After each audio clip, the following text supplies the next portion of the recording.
Satu, alladzina hum fi salatihim khashi'un. Syarat pertama, kalau ingin mendapatkan surga Firdaus tadi dan kebahagiaannya diturunkan ke bumi, dibawa sampai mati, masuk ke alam kubur lebih bahagia lagi, maka amalan pertama untuk melatih menguatkan iman itu, coba berlatih untuk menunaikan sholat dengan khusyuk. Kalau Anda kerjakan benar sholat ini, maka apa yang Anda dapatkan? Teman-teman ingat betul, saya mau tanya sebentar.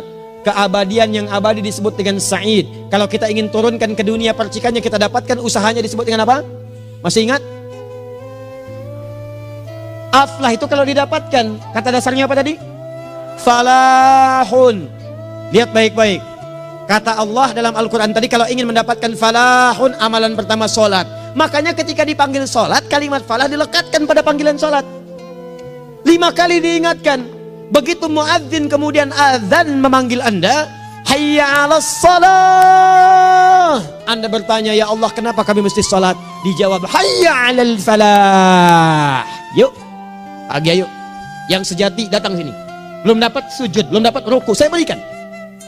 Makanya ketika orang sholatnya benar, dia akan mendapatkan 5 keutamaan. Saat di dunia nih, belum ke akhirat, 5 keutamaan yang tidak diberikan pada orang yang tidak sholat. Atau orang sholat tapi sholatnya nggak khusyuk. Sebab syarat mendapatkannya khusyuk. Alladzina hum fi sholatihim khasyi'un. Bukan alladzina hum fi sholatihim saja, tapi ada kalimat khasyi'un. Artinya yang tidak khusyuk saja nggak akan dapat, apalagi yang nggak sholat. Apa yang 5 ini? Lihat baik-baik. 1, orang yang sholatnya benar, pertama kali sebelum mendapatkan kebahagiaan hakiki dari Allah Subhanahu wa Ta'ala, akan dirubah dulu perilaku hidupnya menjadi perilaku yang lebih baik. Kalau orang itu sholatnya benar, maka sholat itu akan melatih dia untuk berubah, bertransformasi jadi orang baik. Itu ada di Quran surah ke-29 ayat ke-45. Innas sholata tanha 'anil fahsya'i wal munkar. Sumber keburukan cuma 2, kalau bukan fahsya itu munkar. Maaf, pornografi, porno aksi, LGBT, kata-kata jorok, kotor itu fahsya. Di orang sholat kata Allah, mustahil berkata-kata kotor. Orang sholat tidak akan pernah mencela. Orang sholat tidak punya kata-kata jorok. Jadi kalau ada sekarang orang yang sholat senang mencela orang lain, itu berarti ada masalah dalam sholatnya. Dan dia belum dijamin sebagai ahli surga terbaik. Dan hidupnya nggak bahagia. Nggak bahagia. Aneh nih. Sholat tapi senang celah orang. Aneh. Aneh. Yang paling bahaya adalah menikmati celahannya. Itu yang paling aneh. Anda ngaji. Anda ikut taklim. Taklimnya sesuai Quran. Taklimnya petunjuk sunnah. Anda sholat, Anda puasa. Tapi Anda masih senang mencela orang lain. Dan menikmati celahan itu. Kalau nggak mencela, kayaknya nggak komplit kehidupan. Maka ada yang salah dengan ibadah Anda. Ada yang keliru. Karena mustahil taat bertemu dengan maksiat. Itu mustahil. Mungkar, keburukan yang diingkari oleh hati. Sumbernya nafsu perut dengan akal. Bohong, mencuri, menipu, membunuh, merampok, membegal, mabuk dan sebagainya.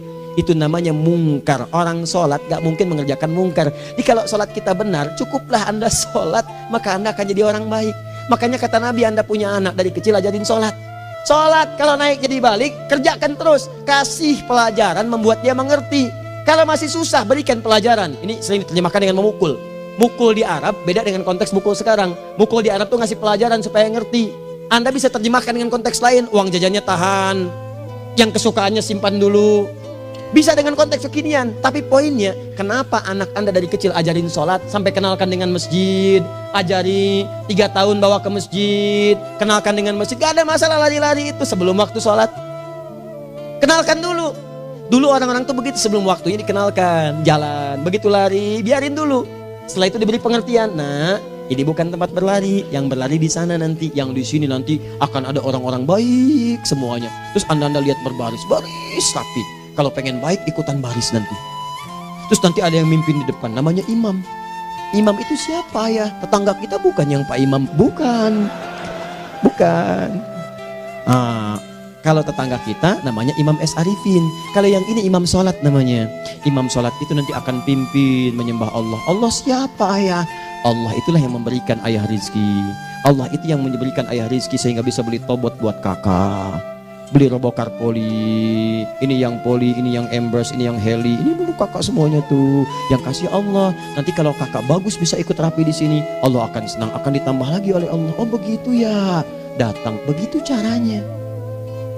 Ini bukannya waktu sholat belum dikenalin tadi bawanya main-main di masjid.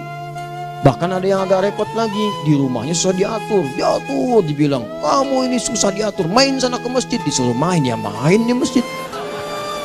Yang salah bukan anaknya, orang tuanya. Apa rahasianya anak itu disuruh ke masjid, suruh sholat? Rahasianya, begitu anak itu sholat dengan baik, maka dia akan tumbuh jadi anak baik di kemudian hari. Itu maksudnya. Nah, sekarang saya agak bingung ini, pendidikan TK sekarang salah sih? Enggak, cuma saya agak bingung mikirnya. Ini anak belum diajarin sholat, udah diajarin manasik. Itu bagaimana cara berpikirnya Ferguson? Agak repot saya mikirnya tuh. Ya, walaupun salah sih enggak, cuma saya bingung gitu. Kenapa nggak dikerjakan tahap yang pertama dulu? Tangga itu kan berurutan, nggak bisa Anda lompat langsung ke 5. Kan 1, 2 belum terlewati. Jelas ya? Ah, ini gambarannya. Sholat nih. 1 pasti baik. Jadi kalau sekarang sholat, lisan belum baik, mata belum baik sampai ke kaki, berarti ada yang salah sholatnya tuh. Ada yang nggak tepat. Tangan sembarangan, snack orang ngambil. Awas. Tuh sendal orang, mau wudhu nggak ada sendal, pakai sendal orang. Udah bilang belum? Kehujanan pakai payung orang. Udah bilang belum? Ya kan gampang Ustaz. Ini kan juga mungkin diikhlaskan karena Allah. Ya ikhlas, cuman pakainya belum minjam. Bagaimana kalau sedang pegang payung itu keluar, Anda meninggal?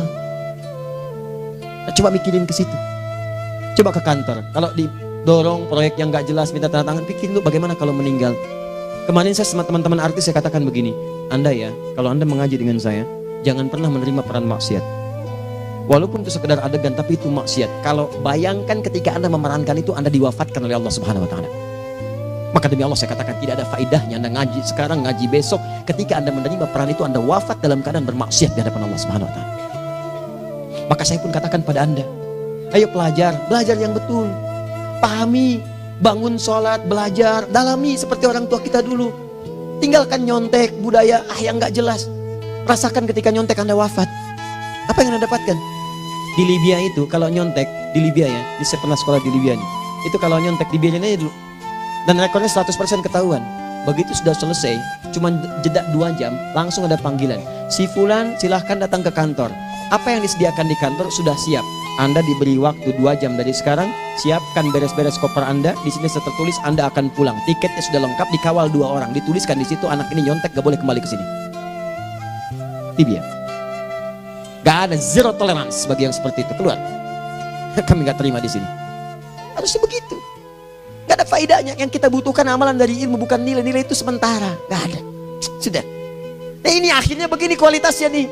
Tertulis di ijazahnya bagus, cum laude, IPK-nya 4, tapi gak ada aplikasinya. Yang pintar banyak. Kita butuh yang baik, pintar yang baik. Sekarang yang pintar banyak, kepintarannya dipakai untuk nipu orang.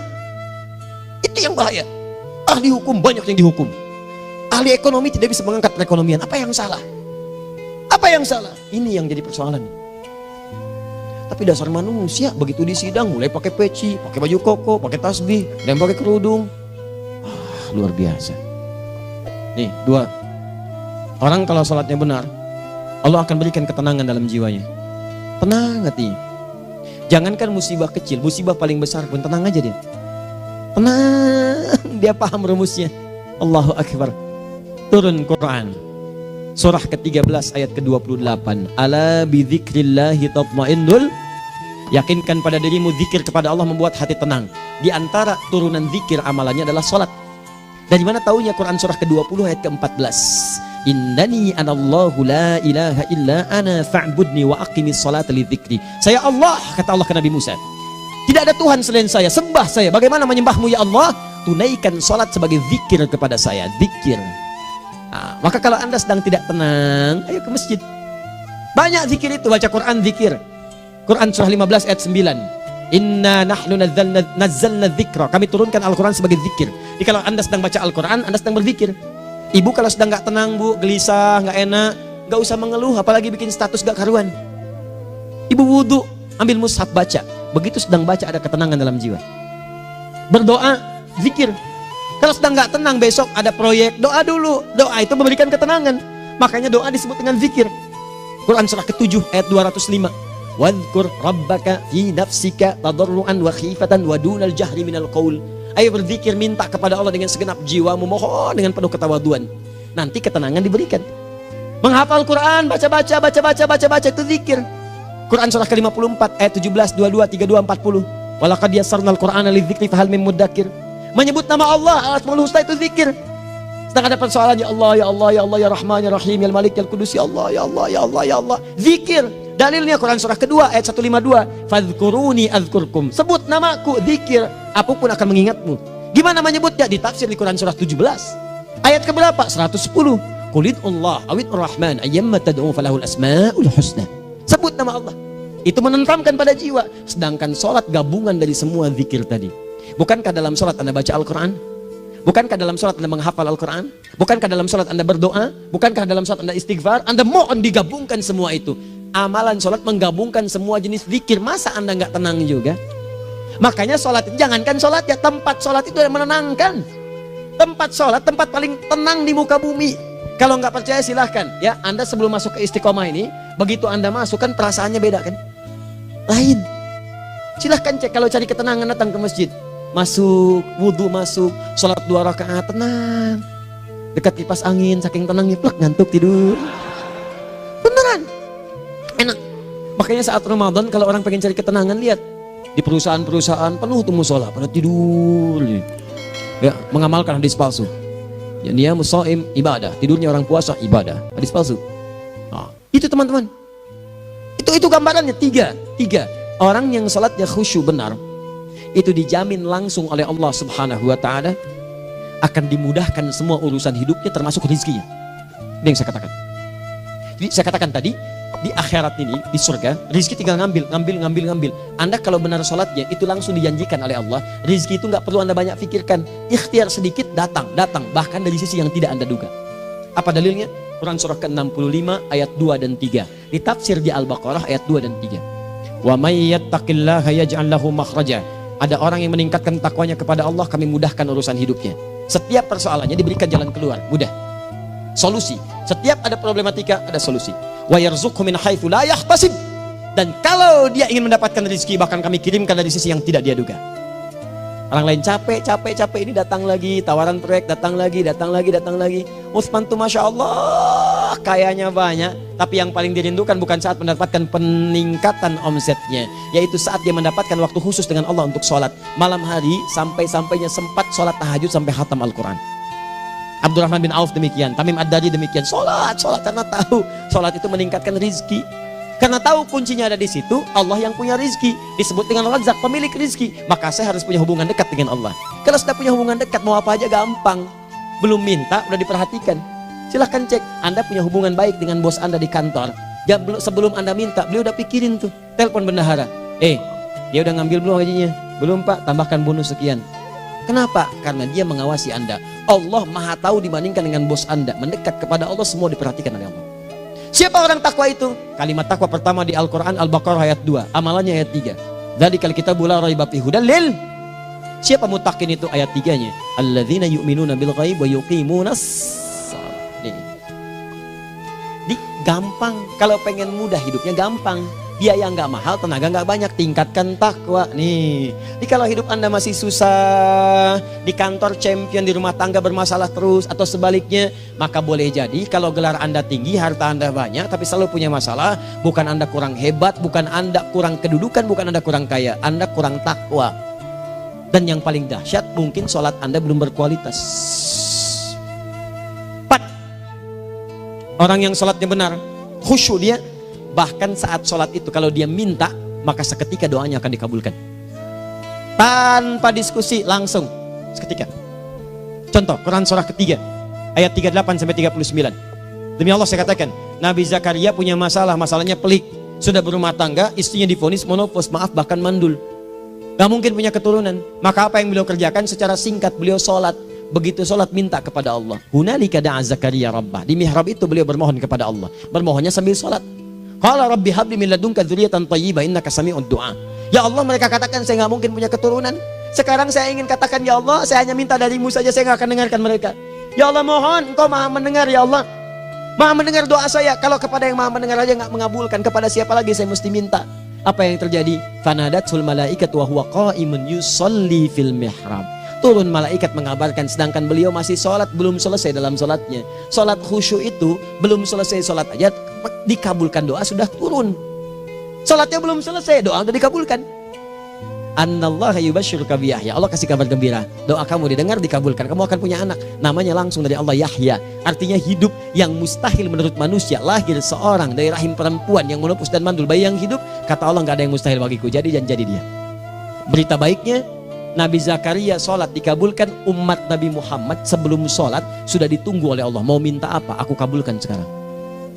Hadisnya qudsi, saya bacakan. Hadatsana qala Rasulullah sallallahu alaihi wasallam, qala Allahu azza wa jalla, qasamtu shalah baini wa baina abdi. Kata Allah, saya bagi dua ya salat antara aku dengan hambaku. Wali abdi ma sa'ala. Kalau hambaku benar salatnya, aku berikan apapun yang dia minta sekarang. Idza qala al-abdu alhamdulillahi rabbil alamin. Bagian pertama, kalau hamba benar nih baca Al-Fatihahnya dari alhamdulillahi rabbil alamin, kalau Allah azza wa jalla dijawab oleh Allah, hamadani abdi, hambaku sedang memujiku. Wa idza qala ar-rahmanir rahim, jika hambaku berkata ar-rahmanir rahim, qala Allah azza wa jalla athna alayya abdi, hambaku sedang menyanjungku. Wa idza qala malik yaumiddin, qala Allah azza wa jalla majjadani abdi, kalau hambaku mengatakan malik yaumiddin, kata Allah hambaku sedang mengagungkanku. Perhatikan sekarang. Wa idza qala al-abdu iyyaka na'budu wa iyyaka nasta'in, jika hambaku berkata sekarang, ya Allah, kami sekarang ibadah, sholat menyembahmu, dan kami sekarang sedang punya masalah, kami hanya minta tolong kepadamu ya Rabb. Apa jawabannya? Beda dengan sebelumnya. Kata Allah, hadza baini wa baina abdi, inilah perjanjian antara aku dengan hambaku. Wali abdi, kalau hambaku benar khusyuk sholatnya sampai detik ini, baru sampai Al-Fatihah itu pun belum tuntas, baru sampai Al-Fatihah itu pun belum tuntas. Kalau benar bacaannya betul, sholatnya dari takbir sampai dengan selesainya, sampai ayat itu, iyyaka na'budu wa iyyaka nasta'in, kata Allah, masalah apapun yang dia minta sekarang, aku akan kabulkan. Besok saya kasih rahasia yang di KBP. Ada awal pembuka di awal sebelum Al-Fatihah yang kalau Anda benar bacanya, itu pengantar kepada pengabulan doa di Al-Fatihah. Apa itu? Besok. 5. Yang kelima ini yang paling diharapkan, dan ini penutup dalam kajian kita malam ini. Teman-teman sekalian, perhatikan baik-baik. Jika Anda benar mengerjakannya, maka Allah akan jamin langsung Anda akan mendapatkan kesuksesan dan kebahagiaan di semua aktivitas Anda. Kalau jadi suami yang sukses, rumah tangga yang bahagia. Kalau jadi pegawai yang sukses, dan di kantor bahagia. Masih ingat? Kesuksesan yang menghadirkan kebahagiaan, konteksnya dunia disebut dengan falah, dipegang disebut dengan aflah. Dikembalikan lagi ke atas, ke surah ke-23 ayat 1 dan 2.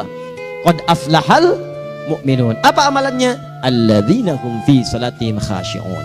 Persoalannya, kalau Anda sholat belum mendapatkan satu di antara 5 ini, apa masalahnya? Pertama masalahnya, kata Al-Quran, boleh jadi yang sholat itu belum khusyuk. Apa itu khusyuk? 2 maknanya, dan saya tutup di sini. Apa yang 2 itu? 1, kebanyakan orang sholat masih membawa dunia dalam sholatnya. Makanya kalau pengen khusyuk, kata Allah, maka Anda rasakan akan bertemu Allah. Rumusnya Quran surah kedua ayat 45 sampai 46.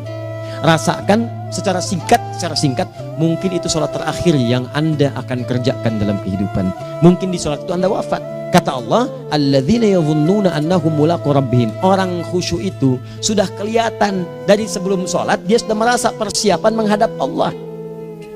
Persiapan ke manusia aja, dia sudah siap-siap, mandi dulu, ganti pakaian, pakai parfum, macam-macam dan sebagainya, hanya memenuhi undangan manusia.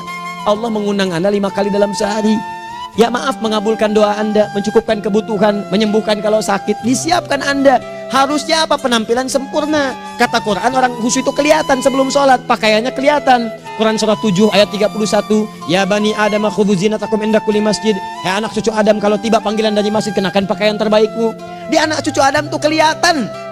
Kalau orang khusyuk, begitu adzan kelihatan pakaiannya lain, pakaiannya indah. Khudhu zinatakum, kenakan pakaian terbaikmu. Dipakai, bertemu Allah, bertemu manusia aja pakaian bagus-bagus. Ini aneh ya, ada orang salah ibadah aja, orang salah ibadah pakaiannya bagus-bagus. Lihat nih hari-hari tertentu, besok tuh orang mau ke tempat masing-masing tuh, ada yang pakai jas, pakai dasi, pakai batik, pakai kebaya, anaknya dibawa, dikuncir 2, bawa manisan macam-macam. Mau salah ibadah aja tampilan bagus. Masa antum yang benar ibadahnya nggak bagus?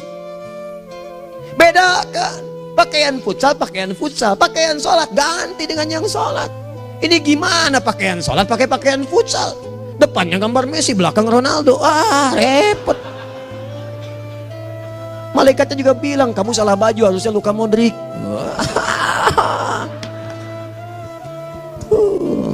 Apalah saya. Ayo mau tanya apa? Mourinho dipecat saya tahu. Lagi nganggur sekarang, ditawarin Benfica dia nggak terima. Sekarang jadi dia komentator di beIN Sport. Nanti sebentar lagi dia akan komentari laga Saudi dengan Qatar dan komentari laga Arsenal dengan Ipswich. Digantikan oleh Solskjaer. Dia super sub dulu. Ya, super sub. Ya, the baby assassin, ya pembunuh yang berwajah baby face. Masuknya di akhir-akhir, gol. Sekarang melatih dia 5 kali kemenangan, belum kalah sama sekali. Saya hafal itu. Tapi masih di urutan ke-6, tapi jaraknya ke yang ke-4 itu tinggal 3 poin lagi. Hafal saya, Liverpool tahu cuma 4 poin sekarang bedanya, kemarin 7 kalah 2-1 sama Manchester City. Walaupun banyak analisis yang menyebutkan mungkin itu diberikan saja gitu kan, karena ada yang lain-lain. Hafal kedua Manchester City, hafal saya. Ayo mau tanya apa lagi? Tottenham Hotspur ke bawahnya, ada Chelsea, ada Arsenal, baru kemudian Manchester United. Liga Italia, wah udah gak kekejar Juventus. Ya, apa lagi? Dan seterusnya lah. Gak ada ujungnya bahas yang begituan. Jelas ya? Maksud saya, Anda tanya itu saya jawab. Tapi tidak menghilangkan ibadah kita yang lain. Dan apa ruginya? Ya tahajud dah. Apa yang bisa dikerjakan besok, lihat besok. Ya kan tahajud kan bisa besok. Ada orang tahajud jam 10 pagi? Gak ada. Lebih baik Anda kerjakan malam tahajud. Yang tidak bisa dilihat malam bisa dilihat besok. Cara berpikirnya bagaimana kalau besok meninggal? Gak kesampaian teman-teman sekalian. Gak kesampaian. Nah maka dari itu, Anda kalau mau ada panggilan sholat, siap-siap baju yang bagus. Itu sempurnakan. Anda panggilan orang mandi. Panggilan Allah, buka Quran surah 5 ayat 6. Sempurnakan wudhu. Ya ayyuhalladzina amanu idza qumtum ila shalah faghsilu wujuhakum. Wudhu yang baik. Berpakaian yang rapi. Kenapa? Karena boleh jadi saat dipanggil Anda wafat saat itu. Maka wafat Anda dalam keadaan yang suci, dengan keadaan tobat, dengan pakaian terindah pada saat itu. Yang kedua, maaf, orang-orang kurang khusyuk itu saya tutup. Yang kedua itu karena kebanyakan orang sholat tidak paham, tidak mengerti apa yang dibaca dan dilakukan dalam sholatnya. Jujur pada diri sendiri, jawab pada diri Anda. Sampai sekarang Anda sholat, berapa persen bacaan sholat yang Anda pahami? Jangan-jangan selama ini Anda sholat ribuan kali sujud, ribuan kali ruku. Gak ada yang paham yang dibaca. Sekian persen yang paham, bagaimana sholat Anda bisa khusyuk? Pekerjaan Anda dipahami, urusan akhirat Anda gak dipahami. Di mana cara berpikirnya? Aku yang bagaimana atau engkau yang harus bagaimana? Ya, coba berubah. Nah ini baru satu amalan, belum yang lainnya. Ada 5 amalan lagi yang kalau kita bisa turunkan itu, selain sholat yang khusyuk, maka jaminan tadi akan datang. Baru sholat khusyuk aja 5 datang, apalagi ditambah dengan 5 amalan lainnya lagi. Demi Allah saya katakan, dunia kecil sekali, gak ada nilainya. Akhirat aja enak, nikmat. Saya ketemu Ustaz Arifin beberapa waktu lalu, dan kita doakan semoga Allah berikan kesembuhan, kesehatan. Saya datang, biasa kita ada berdoa, duduk. Bang istirahat, bang butuh istirahat, umat udah nunggu. Dah gak usah mikir yang lain, karena beliau cerita masjid, cerita zikro, cerita mana ya, insya Allah nitipin ini, nitipin itu dan seterusnya. Dan yang paling indah adalah, bang kita saling panggil weekend. Nikmat, gak ada yang senikmat ini. Zikir Allah, doa. Nah bayangkan sakit tapi masih nikmat gitu. Nikmat. Iya bang, saya paham. Istirahat dulu. Banyakkan nanti orang jengkuk. Saya pamit dulu ya, supaya bisa istirahat, supaya tenang. Lama kita pegangan tangan, ngobrol, saling mendoakan. Itu nikmat. Dan cara berpikirnya kalau sudah pakai iman, semua nikmat. Ada uang nikmat, gak ada uang nikmat, sakit nikmat. Karena cara berpikirnya lain. Nanti kita bertemu lagi, saya terangkan pada Anda. Dan saya contohkan satu kisah. Bahkan ketika ada orang yang diuji Allah dengan ujian yang sangat luar biasa, yang menurut sementara orang itu ujian sangat luar biasa menggetarkan jiwanya dan susah untuk bertahan, tapi orang ini nikmat saja menjalaninya. Nikmat. Ada yang di rumah tangga, ada yang di macam-macam. Contohnya banyak. Satu contoh saya berikan di malam ini. Sekali suami istri, wah luar biasa. Istrinya itu cerewetnya Pak, bukan cuma cerewet, ngeselin bagi suaminya. Maaf Bu ya, bukan ibu maksudnya. Jadi semua yang dikerjakan suami salah. Pengen mangga, ayah kalau kita sekarang dibeli mangga. Kenapa mangga yang ini? Saya pengennya mangga yang lain. Belikan mangga. Kenapa beli mangga aja? Jeruknya mana? Jeruk. Semua. Pokoknya semua yang kerjakan suami salah. Tapi suami tidak pernah mengeluh. Ini kerjakan, itu kerjakan. Satu kali, perhatikan cara memandangnya. Ketika iman sudah masuk ke dalam jiwa. Kata temannya, akhi, istri kamu ini begini nyusahin kamu. Kenapa kamu gak cari yang lain? Kan gampang ada syariat. Udah pisahin aja cari yang lain. Kamu tenang ibadah. Apa jawabannya? Hey, Allah sudah turunkan surga ke saya lewat dia. Kenapa kamu meminta saya untuk menjauhinya dan meninggalkan surga saya? Ini cara melihat dia. Bukankah ketika ada berbagai keluhan saya sabar? Bukankah sabar mendekatkan saya ke surga? Allah kirimkan tipikal istri seperti ini supaya mendekatkan saya ke surga. Dengan itu kan saya banyak pahala. Saya sabar, pahala banyak. Sudah Allah berikan pahala kepada saya. Kamu malah nyuruh saya untuk berpisah dengan pahala itu. Perhatikan cara berpikirnya. Indah. Kalau rumah tangga seperti ini semuanya enak. Suaminya biasa-biasa, istrinya cantik, luar biasa. Begitu berdandan kelihatan kata suaminya, Masya Allah, wajahnya tak berpaling, mata tak berkedip. Kata istrinya, ya zauji madzabik, sayang kamu kenapa? Wallahi syakiran lillah bihadari, demi Allah aku bersyukur mendapatkan istri secantik kamu. Kata istrinya, nahnu fil jannah zauji, kita berdua di surga. Kata suaminya, kok bisa begitu jawabanmu? Iya, kamu bersyukur dengan keadaanku, aku bersabar dengan keadaanmu. Catat. Bukankah orang syukur dan sabar di surga? Tuh lihat, canda-canda orang-orang soleh itu begitu. Nikmat ketawa walaupun nyelekit di hati. Cuman bawaannya enak gitu. Nah, nanti itu ada tuh, nanti saya turunin tuh. Yang di rumah tangga, yang ini, yang itu nanti. Kapan? Pertemuan berikutnya. Ya, jadi kita cukupkan dulu di malam ini apa yang kita pelajari supaya nanti nggak terlampau banyak kita dapat materi. Cuma sayang sedikit mengamalkan. Saya sudah tuangkan di sini. Banyak saya tuliskan termasuk di keluarga, di macam-macam. Ini saya tulis tapi silahkan Anda baca. Kalau ada manfaat silahkan dapatkan. Kalau ada yang kurang silahkan sampaikan untuk dikoreksi. Semoga Allah muliakan kita semua insya Allah. Sekali lagi, perbaiki hidup. Jangan banyak mainnya. Dan sudah, jangan banyak membuang dengan yang sia-sia apapun yang dihadapi. Sekali lagi, tolong jaga kondusivitas, bantu negara kita, ketertiban, keamanan. Kalau saya menyampaikan sesuatu ada singgungan dengan yang kekinian, itu maksudnya koreksi masukan-masukan supaya diperbaiki. Tapi tetap dalam urusan pemilihan kita punya pilihan masing-masing yang tidak boleh dipaksakan. Jelas ya? Baik, jadi ya saya sampaikan sekali lagi. Pertama, pilih mana? Anda dipaksa harus ikut, atau yang kedua, kita bebas memilih sesuai dah.